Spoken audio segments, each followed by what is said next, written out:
vipi? Poa. Unamzungumziaje Zumaridi kwenda mbinguni?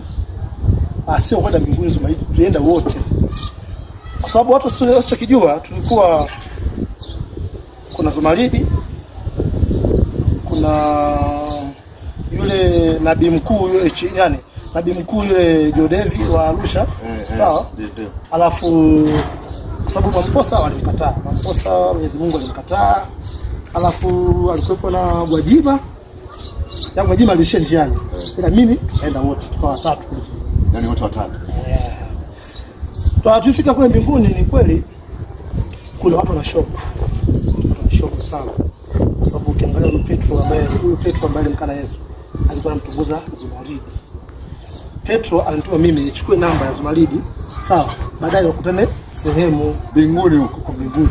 Kwa hiyo sasa mimi ambacho nilichokuwa kifanya kikweli, mimi nilikuwa nachukua namba, lakini Zumaridi naye kwangu akasema sitaki. Lakini ukienda pembeni nakuta wako wote wapiga mabusu nini. Ushaona? Kwa hiyo sasa ile issue ilinifezesha sana, kwa sababu sisi tumeitwa na Mwenyezi Mungu.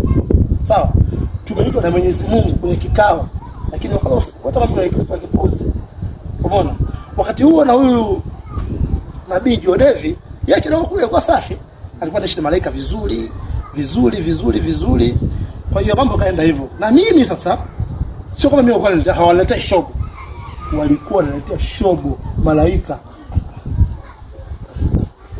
Unaona bwana? Basi malaika wanaletea hiyo shobo kiasi kwamba bwana mimi mbaki kidogo nikote. Na maisha ya mbinguni hatuishi kama hivi sisi. Sasa mbona kama hapo ndugu yangu naona kana kama unaendelea huko. Sio uongo huu. Nisikilize vizuri. Mwenyezi Mungu yupo. Sawa, na mbinguni tulikuwa tunaoga maziwa. Yaani mbinguni wanaoga maziwa? Tunaoga maziwa. Alafu majengo sio kama haya, ni dhahabu tu. Hebu ngoja kwanza. Kwa sababu ndugu yangu mimi naona hapa sasa tumekaa muda mrefu sasa. Yaani kitendo unachoniambia, maneno unayoniambia ni ya uongo. Uongo vipi ndugu yangu? Yaani nimekaa hapa ili niweze labda na nasikia watu wanasema una ushuhuda fulani ambao unaujua. Una ushuhuda. Sio ushuhuda. Wewe ulienda mbinguni ndugu yangu. Ulienda mbinguni. Yaani ulienda mbinguni kabisa, wewe ulienda mbinguni ndugu yangu. Maana mimi mbinguni nimeenda. Mbinguni kabisa, kwa wewe umeenda mbinguni, yani hapa kabisa nimekaa na koje. Wewe ulienda mbinguni. Kwa nini kusemaje? Toka hapa bwana matako wewe. Yaani nimekaa hapa mimi kabisa napoteza muda wangu. Mimi napoteza muda wangu na kusikiliza tu. Unanidanganya naona hivi. Kwa mimi matako. Nilikuwa naona kama yaani ningekuwa nimefika mbali kabisa. Kwa mimi matako. Wewe sikiliza, wewe ni matako. Ni matako kabisa. Wewe umenikalisha hapo, umenikalisha muda wote wewe.